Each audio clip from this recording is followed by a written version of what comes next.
Bonjour à tous, bienvenue donc dans ce webinaire animé de façon conjointe CFDT-CAV et aujourd'hui CREFAC, plus particulièrement donc le CREFAC. Je suis avec Thierry Chiocca, voilà, qui interviendra dans la deuxième partie de ce webinaire. Peut-être vous dire quelques mots avant de commencer sur le CREFAC. Le CREFAC, donc, c'est le centre de formation de la CFDT-CAV qui propose à ses adhérents, aux adhérents de la CFDT, donc des formations à la fois professionnelles et des formations syndicales. Celles qu'on va plus particulièrement vous présenter aujourd'hui sont deux formations professionnelles, à savoir une sur le management à distance et une sur les entretiens, les entretiens professionnels que fera Thierry en deuxième partie du webinaire. Donc l'objectif de ce webinaire, c'est de vous présenter les grands thèmes qu'on aborde dans ces formations, le pourquoi aussi de ces formations, pourquoi on a créé un petit peu ces formations, et évidemment aussi échanger ensemble sur ces thématiques. Donc vous aurez la possibilité d'utiliser pour ça le bouton questions-réponses, question-answer là-haut dans votre barre, enfin questions et réponses dans votre barre Teams ou la barre conversation éventuellement pour poser toutes vos questions. Comme vous êtes assez nombreux de prévu, on n'a pas évidemment permis l'utilisation des micros parce qu'il y avait un petit peu de monde. Voilà, donc c'est pas qu'on ne veut pas vous entendre, c'est juste que vous étiez près de 400 inscrits. Voilà, on sait qu'il y a beaucoup de gens qui s'inscrivent aussi pour avoir le replay. Donc voilà, donc c'est un peu l'objectif aujourd'hui. Je vais peut-être commencer rapidement par me présenter et ensuite Thierry, quand il fera sa présentation, se présentera. Donc moi, je suis Jérôme Chemin, je suis secrétaire général adjoint de la CFDT Cadre et je suis co-animateur avec quelqu'un qui s'appelle Olivier Charbonnier, donc de la formation management à distance, donc pour le CREFAC. Je suis à mi-temps à la CFDT Cadre puisque je suis aussi en entreprise, donc je suis délégué syndical dans une entreprise qui s'appelle Accenture, qui est une entreprise de conseil. Et j'ai eu l'occasion, au sein de cette entreprise, donc, de manager à distance, puisque j'ai travaillé notamment avec des gens qui étaient situés dans des différents bureaux en Europe. Voilà, donc je vais vous présenter un petit peu cette formation, déjà vous expliquer peut-être pourquoi, le pourquoi un petit peu de cette formation. Normalement, vous voyez mon écran qui apparaît. Alors, le pourquoi de cette formation, il y a eu au début de la crise sanitaire énormément de questions qui se sont posées autour du télétravail, autour comment animer une équipe à distance. Donc on a senti qu'il y avait un besoin un petit peu de cadrer un petit peu ce qu'était justement cette nouvelle forme de travail. Donc on a fait énormément de webinaires sur le télétravail pendant la crise sanitaire et puis à l'issue de la crise sanitaire, certains salariés, certains managers et même certaines directions d'entreprise nous ont dit il y a quand même eu des choses très difficiles pendant cette période. On s'est rendu compte que les équipes avaient un petit peu de mal à travailler à distance. On s'est rendu compte que les managers n'étaient pas forcément à l'aise avec cette façon de travailler. Ce n'était pas quelque chose d'habituel dans nos structures. Donc, on aimerait bien mettre en place quelque chose d'un peu dynamique sur ce qu'est le management, sur le management du télétravail. Alors, je vous dis ça parce que justement, très très vite, quand on a abordé cette question, on n'a pas voulu se limiter au télétravail parce que, on le voit, nous, à la CFDT Cadre, en tout cas, le télétravail n'est qu'une petite forme du travail à distance. C'est-à-dire que beaucoup d'équipes nous ont dit que le confinement n'avait globalement rien changé, si ce n'est le télétravail sur la durée, mais n'avait globalement rien changé sur la façon de travailler parce que beaucoup travaillaient déjà à distance. Certains nous disaient qu'ils travaillaient à Toulouse avec un chef parisien. Un manager à Paris nous disait qu'il avait à la fois des équipes à Lyon, à Montpellier et à Bordeaux. Donc, ils avaient déjà l'habitude de travailler un petit peu à distance. Évidemment, ça ne veut pas dire que la crise n'a pas modifié profondément les tenants et les aboutissants du management à distance. Mais en tout cas, voilà, l'idée de cette formation était de dire on a des choses à dire parce qu'on a déjà une certaine expérience sur le sujet depuis les 20 dernières années. La première partie donc, de cette formation, c'est une formation qui dure une journée et demie. La première matinée, on la passe vraiment en mode collaboratif. C'est-à-dire que ce qu'on veut véritablement dans cette formation, c'est que ce ne soit pas seulement du descendant avec des personnes qui écoutent pendant une journée et demie la formation, mais que surtout, il y ait toujours un travail réflexif entre ce que j'entends et sur mes propres pratiques. Et évidemment, favoriser aussi les échanges au sein du groupe, hein. On peut très bien faire une formation CREFAC pour une équipe dédiée pour une entreprise donnée. Et on peut faire aussi, nous, on organise des sessions, je vous donnerai 3 dates à la fin de cette présentation, pour vous montrer un petit peu qu'il est possible d'avoir des échanges aussi avec des personnes d'autres structures, publiques, privées, enfin d'avoir des échanges sur nos pratiques. Et c'est généralement ce qui nourrit aussi, évidemment, la formation. Alors, la première chose sur le management à distance, quand on a voulu préparer un petit peu cette formation, c'est de se dire, il y a eu déjà, depuis ces 20 dernières années, une transformation du management dans un monde numérique. Donc ça, c'est quelque chose d'important à cerner, c'est que le numérique a bien sûr modifié profondément le travail, je dirais, en présentiel, hein, ne serait-ce que par les différents outils qu'on a commencé à utiliser ces dernières années, mais évidemment a explosé aussi avec le management, avec le travail à distance. Parce que l'idée aussi de cette présentation, c'est toujours un petit peu l'œuf et la poule. Qu'est-ce qui a déterminé l'un par rapport à l'autre? Est-ce que c'est parce que les outils sont devenus portables, sont devenus miniatures, que le nomadisme et la possibilité de travailler à distance se sont développés? Ou est-ce que c'est parce qu'on ressentait justement le besoin un petit peu de se déplacer, d'être nomade, qu'on a travaillé sur la miniaturisation des outils? Voilà. Donc nous, on a voulu travailler sur cette première matinée sur 3 éléments importants, que je ne classe pas forcément parce que les uns imbriquent un petit peu les autres, hein. Vous verrez que voilà, il y a des choses qui se sont mis un petit peu en place et qui progressivement ont influencé véritablement ce que l'on voit aujourd'hui dans le management à distance. La première chose, évidemment, ce sont les transformations spatiales. On voit au cours de la formation tout ce qui a modifié un petit peu nos façons de travailler, hein, que ce soit les organisations spatiales pures avec la réorganisation des bureaux, notamment on parle beaucoup du flex office, hein, dans cette formation, on parle aussi des bureaux partagés, on parle aussi des personnes qui sont amenées à être nomades entre différents sites, on parle aussi évidemment du travail qui s'internationalise de plus en plus, hein, on travaille de plus en plus avec des gens en Europe et à l'étranger.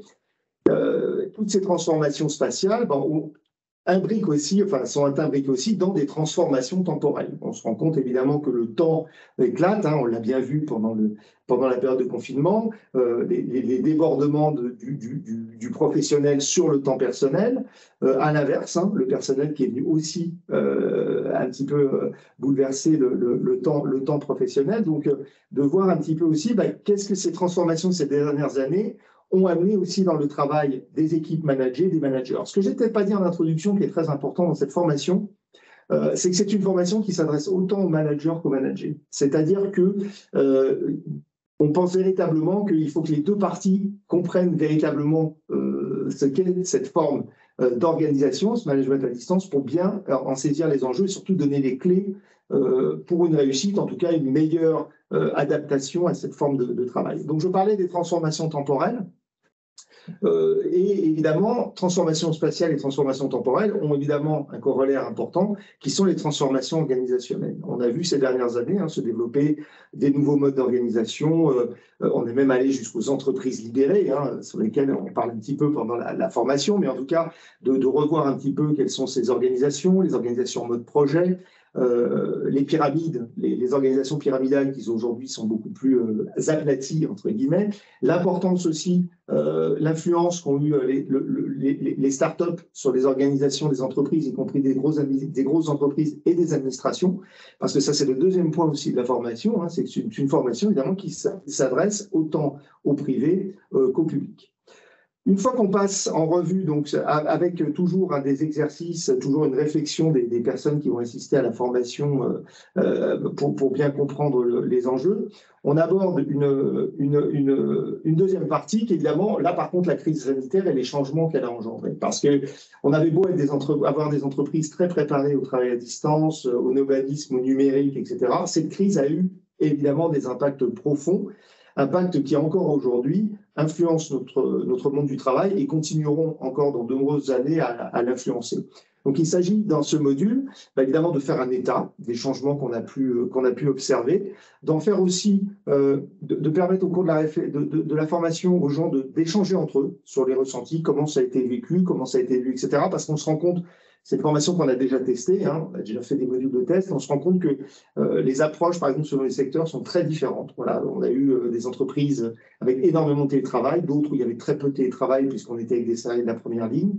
On se rend compte que dans l'une comme dans l'autre, les difficultés ne sont pas là où on les attendait forcément. Voilà, donc c'est plutôt quelque chose là de faire un constat et de voir ce qui va nous impacter sur le long terme, ce qui demeure par contre des caractéristiques propres à ce qu'a été la crise sanitaire, mais qui nous obligent à réfléchir, si demain une nouvelle crise arrivait, un nouveau confinement arrivait, comment on pourrait mieux le préparer et surtout, sommes-nous prêts pour mieux vivre la situation ou bien, malheureusement, il y a des risques dans certaines organisations, on reparte un petit peu dans les mêmes problématiques et que ça cause les mêmes dégâts, évidemment, aux équipes en place. Voilà.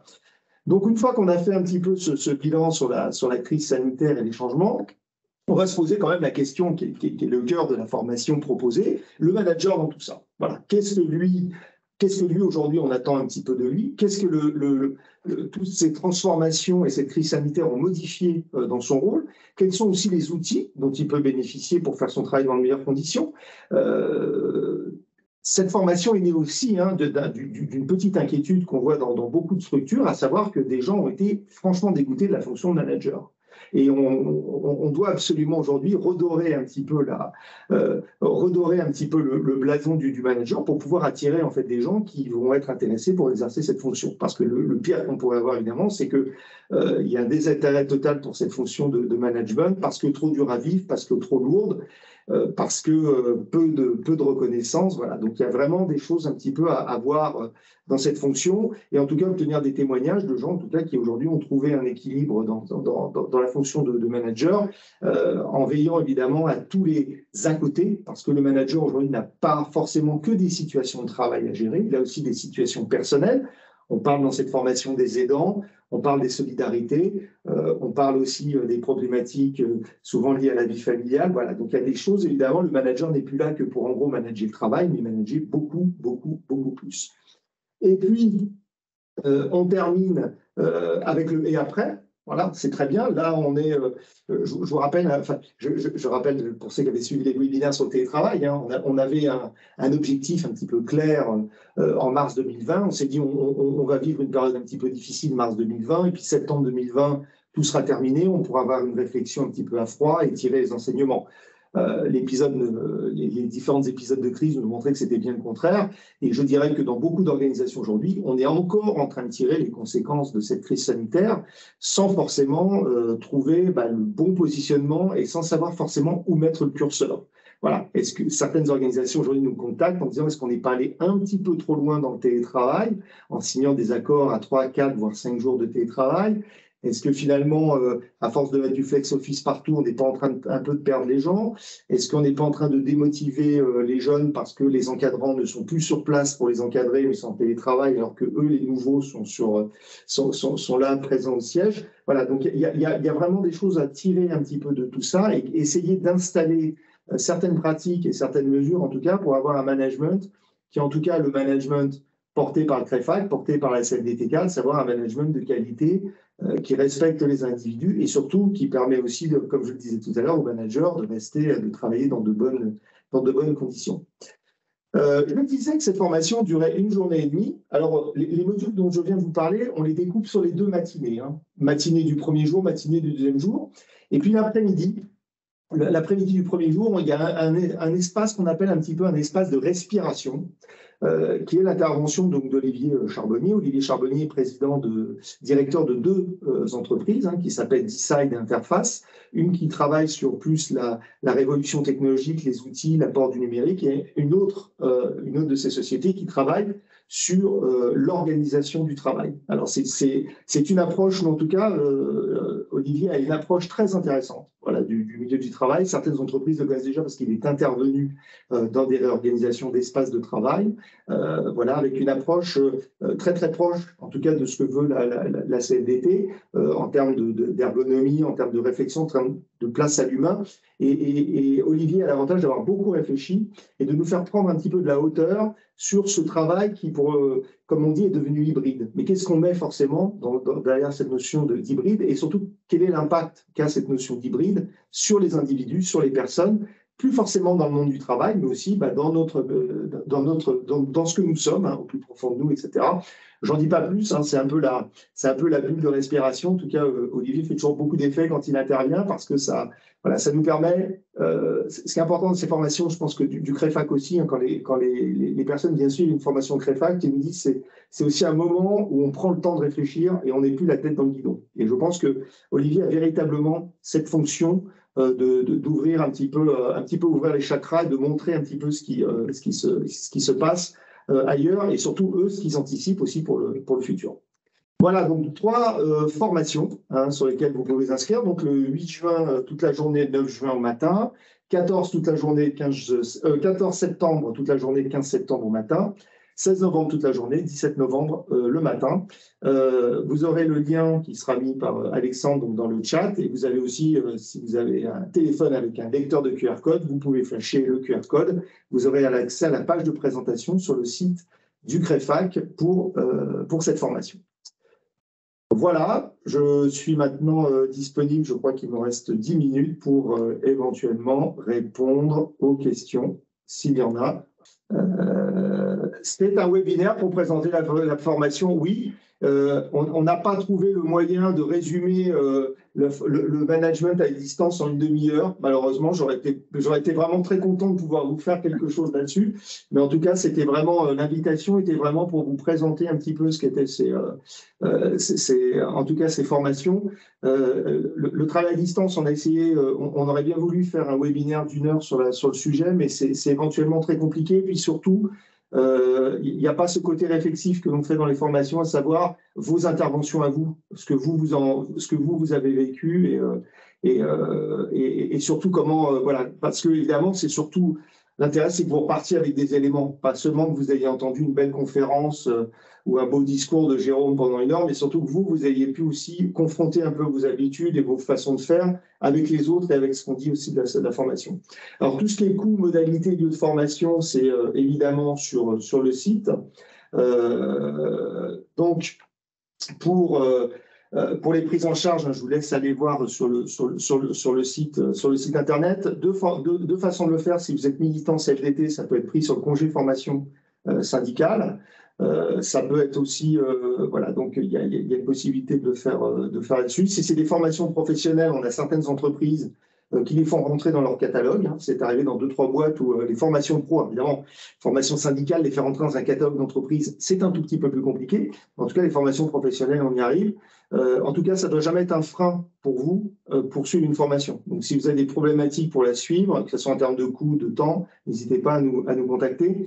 C'est plutôt les 3 formations dont je vous ai parlé là sont en région parisienne. On a la possibilité, si on arrive à monter des modules de formation en région, de le faire. Il y a beaucoup de formations, notamment qui seront, alors je cite celles que je connais, désolé, mais en Occitanie, en PACA, à Lille. Donc on arrive aussi à décentraliser des formations si on a de la demande. C'est toujours la problématique sur, voilà. Vous parlez de managers dans la formation, mais qu'en est-il des managers? Eh bien, c'est justement très intéressant parce que c'est la problématique qu'on aborde dès la première matinée. C'est-à-dire que ce qui est déjà très intéressant, je me souviens d'un témoignage d'un manager qui me disait pendant le confinement, c'est très bien, on m'a demandé d'être tolérant, on m'a demandé d'être plus ouvert, on m'a demandé de faire attention aux uns aux autres, mais moi c'est très marrant parce que moi en tant que manager, parce que je suis manager, mais je suis aussi manager, ben moi, on n'a pas pris soin de moi comme ça, quoi. Et très vite, en fait, il y a à la fois dans la formation des managers et des managers, et c'est vrai que les managers, bien qu'ils abordent dans cette formation leur vécu de manager, parlent aussi de leur vécu de manager. Parce que justement, il y a cette différence de posture et de ce qu'on a. Alors le CPF, non, malheureusement, parce que ce ne sont pas des formations certifiantes. Donc on ne peut pas passer, malheureusement. Pour l'instant, je dis bien, on y travaille, mais pour l'instant, on ne peut malheureusement pas passer par le CPF. Voilà. Voilà. Si en tout cas vous avez des questions a posteriori, après ce call, vous avez toujours la possibilité de nous envoyer un mail. Je laisserai Alexandre mettre notre adresse de la boîte, voilà, de la boîte contact mail CFDT Cadre. Alors on travaille beaucoup CFDT Cadre Créfac ensemble, donc c'est voilà, vous n'hésitez pas, comme ça vous avez une adresse mail, ça vous évite d'avoir des milliers de contacts, en plus. Voilà, ben, s'il n'y a pas d'autres questions, puis si vous avez encore des questions qui arrivent même pas après la présentation de Thierry, voilà, moi je vais suivre le chat et puis on prendra peut-être un petit temps, si on a encore un peu de temps à la fin du webinaire pour répondre. Voilà, merci beaucoup. Thierry, je te passe la main. Ok, merci Jérôme, super. Bonjour à tous. Donc, juste pour me présenter rapidement, donc Thierry Chiochia, je suis formateur depuis une vingtaine d'années dans différentes structures de la CFDT et au CREFAC, donc comme l'a présenté Jérôme tout à l'heure, depuis septembre dernier. Voilà. Et je suis militant CFDT, évidemment, depuis plus de 30 ans, dans différentes structures aussi, et je viens, moi, de la grande distribution. Et j'étais tout à l'heure sur la manif, et je suis revenu en courant pour être à l'heure avec vous sur ce webinaire, et il y avait du monde à Bastille. Voilà, donc moi je vais vous parler formation aussi, vous faire une présentation de formation, comme ça a été annoncé, sur l'entretien au cœur du management, qui est une autre formation proposée par le CREFAC. Pour aborder cette formation, je vais vous proposer de partir d'un témoignage d'une stagiaire que nous avons eue il y a quelques mois en région centre lors d'une première expérimentation. Élodie, donc, qui, alors là, c'est très court, ça dure 1 minute 15, je crois me rappeler, mais elle dit des choses intéressantes et je rebondirai un petit peu sur un certain verbatim évoqué par Élodie. Voilà, donc, et après ce temps-là, je vous détaillerai le contenu de la formation pour essayer de vous donner envie de vous inscrire et de venir participer à ce temps, avec 2 dates à venir, mais je les rappellerai, 3 octobre et 21 novembre. Mais place à Élodie tout de suite. Merci, à tout de suite. Alors, tu viens de participer à une formation sur l'entretien au cœur du management. Comment est-ce que tu la décrirais et comment t'en ferais la promotion auprès de tes collègues? Donc d'abord, c'est une formation qui n'est pas tournée que cadre, il faut bien se le dire, c'est vraiment ouvert à tous les managers, puisque c'est mon cas. Nouveau manager ou ancien manager avec plus d'expérience, c'est vraiment une journée d'échange et de conseils et de bienveillance, et qui sort aussi du cadre de nos métiers à nous, puisqu'on peut échanger avec d'autres personnes, d'autres horizons. Donc c'est vraiment hyper intéressant et riche en partage. Est-ce que après cette journée de formation, tu te sens plus à l'aise pour mener des entretiens dans ton travail? Alors, plus à l'aise, pas forcément, mais par contre, ça donne vraiment des clés et des outils, et notamment sur la partie collectif, d'intégrer son collectif dans la préparation de ces entretiens pour les mener à bien et vraiment répondre en fait à leurs besoins et pas juste se focaliser sur une trame qui pourrait être donnée par le national ou l'entreprise, sortir d'une trame type pour vraiment accompagner nos salariés. Merci beaucoup. Ce qui était intéressant dans ce que disait Élodie à la sortie de cette formation, c'était la première chose, elle disait qu'elle n'était pas cadre. Voilà. Donc sur la question du public, on voit que c'est une formation qui s'adresse aussi bien aux cadres qu'aux non-cadres. Elle n'est pas cadre, mais elle a des fonctions de manager et d'encadrement dans son entreprise. Ça arrive, vous le savez. Dans son témoignage, moi j'ai retenu, donc je vous le disais, plusieurs verbatims dans ce que dit Élodie. Elle dit échange, elle dit conseil, elle dit bienveillance, elle dit ouvert à tous et enfin, elle parle du but, de la raison pour laquelle elle s'est inscrite à cette formation, c'est comment accompagner les salariés lors des entretiens. Si je reprends un petit peu mot par mot, échange. comme l'a expliqué Jérôme dans le mode de fonctionnement de la formation qu'il présentait, ici c'est la même chose. C'est un choix pédagogique que l'on fait. Hein, on part des réflexions, du vécu des participants, hein, de la manière dont ils vivent les choses. Et au-delà de l'expression d'Élodie, quand elle dit que ce que je retiens, c'est l'échange qu'on a eu dans le groupe, eh bien, tous les participants sont d'accord pour dire ce côté échange est très important pour nous. Hein. On a peu de lieux, peu d'occasions d'échanger sur les problématiques que l'on rencontre, notamment autour des différents types d'entretiens. Je reviendrai sur le contenu après. Deuxième mot qu'elle cite, c'est le conseil. Là encore, à partir des échanges de pratiques, hein, l'étude de situation problématique qu'on propose de décortiquer, eh bien, le groupe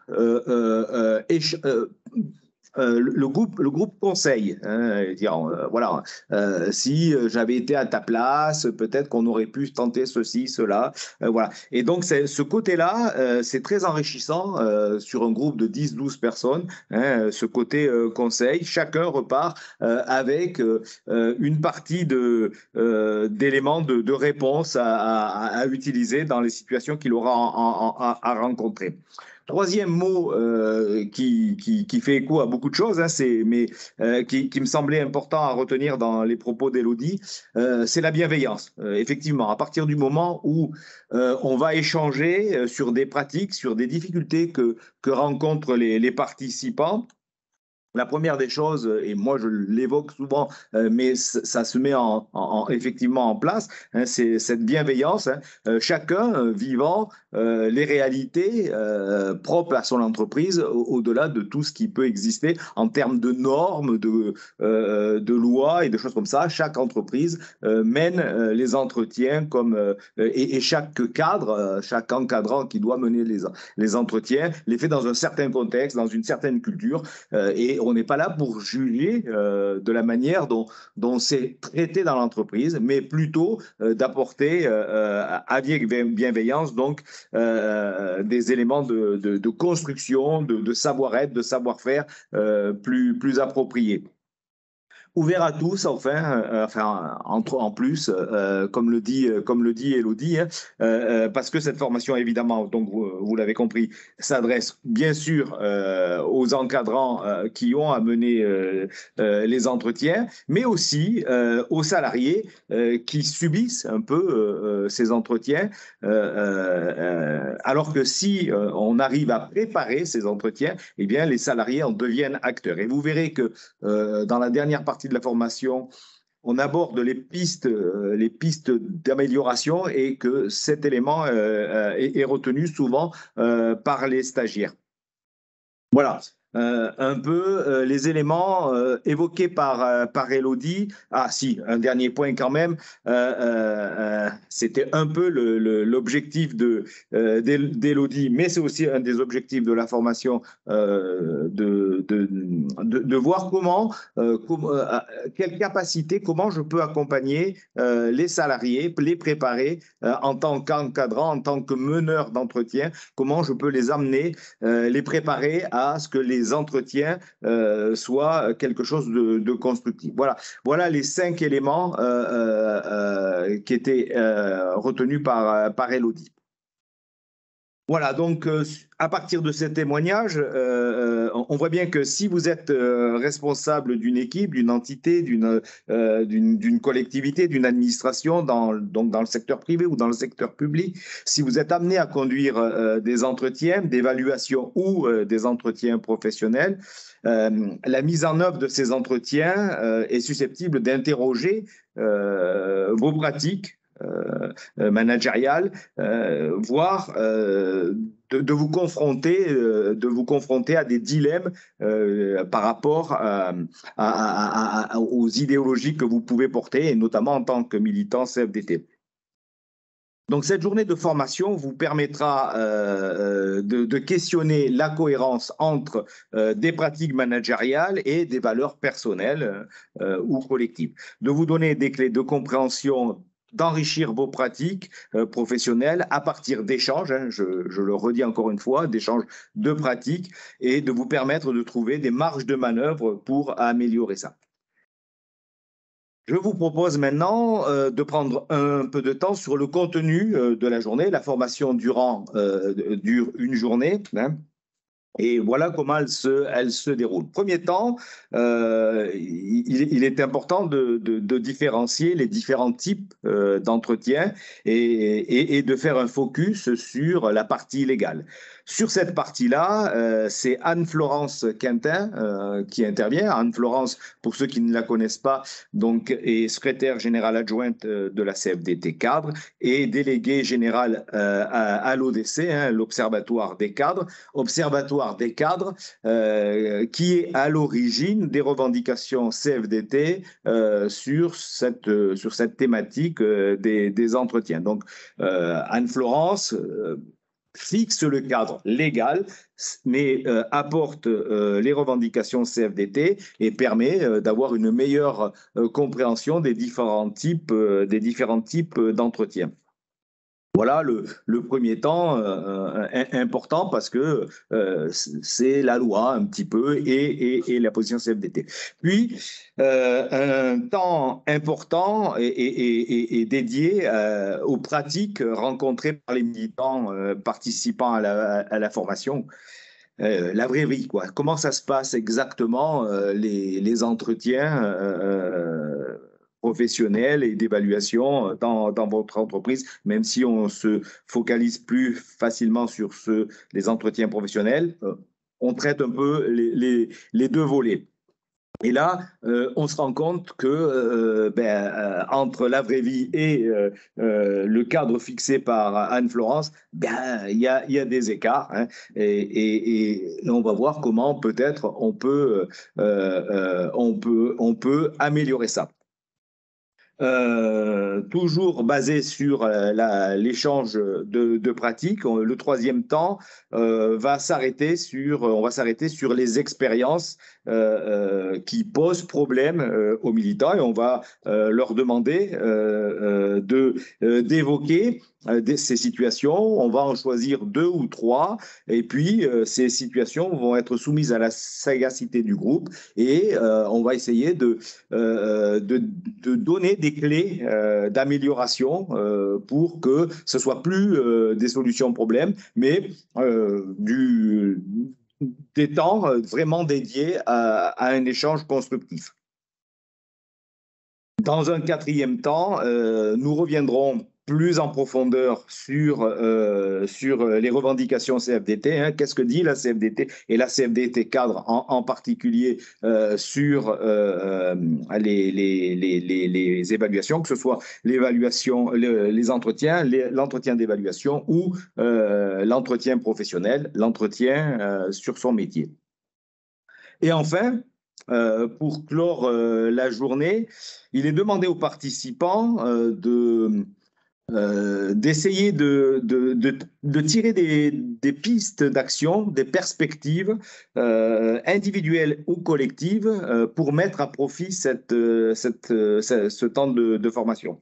Je vous livre rapidement quelques-unes des pistes qui ont été évoquées lors de la session en région Centre-Val de Loire. Hein. Établir collectivement une grille d'entretien. On voit bien que parfois les grilles n'existent pas, et donc l'idée là c'était de dire salariés et managers, eh bien on construit les grilles ensemble.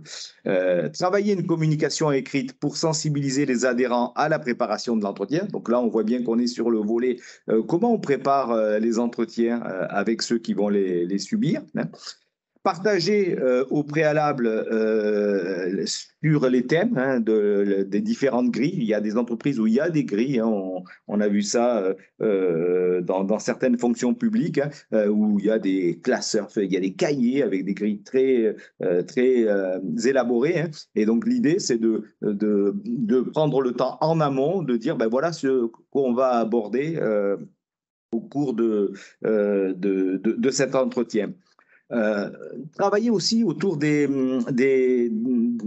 objectifs mesurables et atteignables pour que on ne parle pas dans le vide et que effectivement quand un salarié a des objectifs à réaliser, ben, ce soit quelque chose de vraiment mesurable. Et un dernier point qui semblait intéressant, c'est qui avait été évoqué dans les pistes, c'est vérifier les bilans à 6 ans. Comment, alors c'est peut-être, on est en plein dans la phase un peu où ça va se faire, mais vérifier en quoi, comment ces bilans à 6 ans sont réellement suivis des faits. Donc, on le voit, ces pistes de réflexion ne manquent pas sur un travail d'une journée. Moi, je trouvais que c'était assez riche quand même d'arriver à définir rapidement des choses comme ça. Voilà. Je vous propose d'aborder maintenant ce que dit le commanditaire de cette formation. Les commanditaires, donc l'Union régionale Centre-Val de Loire, qui a assisté à la formation pour voir comment ça se déroulait, puisque c'était une expérimentation. Bien, ils ont dit 2-3 petites choses que je vous partage. Un vrai moment d'échange entre militants de secteurs professionnels différents, mais avec des problématiques similaires. Chose qu'on retrouve assez communément quand on travaille dans l'interprofessionnel. Donc, quels que soient nos secteurs d'activité, eh bien, parfois, les problématiques restent les mêmes. Et donc, on voit bien qu'on n'est pas isolé face aux problèmes que l'on rencontre. Et ce temps de formation a permis un espace où chacun a pu évoquer dans des secteurs différents des problématiques. Un vrai service aux adhérents de la région qui permet de montrer la place et l'investissement des cadres à la CFDT et le rôle de l'Union régionale dans ce périmètre-là. Et puis, dernier point évoqué par les responsables de l'Union régionale, c'était de dire que les pistes d'action évoquées à la fin de la formation permettent à l'Union régionale d'engager une forme d'accompagnement avec les participants sur le thème des entretiens, évidemment, mais aussi de construire beaucoup plus sur d'autres sujets à partir des entretiens. Voilà ce qui est intéressant de partager. Avant de vous passer la parole pour vos questions, s'il y en a, moi je ne vois pas ça, mais on va me le dire tout de suite. Donc, je rappelle les dates que vous retrouverez évidemment dans les communications d'Alexandre, entre autres, mais en allant aussi sur le site. Je crois que si j'ai bien compris, en étant inscrit directement sur ce webinaire, vous allez avoir tout ce qu'il faut pour suivre ça. Donc les prochaines dates, 3 octobre et 21 novembre. Et comme le disait Jérôme tout à l'heure, les conditions d'inscription, que ce soit financière ou conditions d'accès, sont exactement les mêmes. Voilà pour ce qui est de la présentation que je voulais vous faire. Je rappelle juste peut-être 2 plaquettes éventuellement que vous trouverez assez facilement aussi sur le site de la CFDT Cadre, des fiches d'aide, entretien professionnel, un entretien sur mon métier et l'évaluation halte au rendez-vous manqué.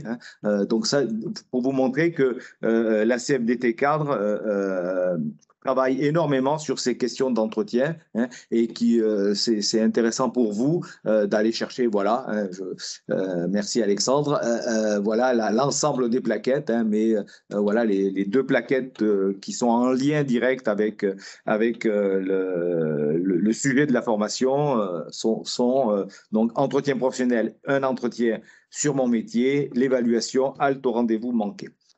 Voilà pour ce qui est de cette présentation extrêmement rapide.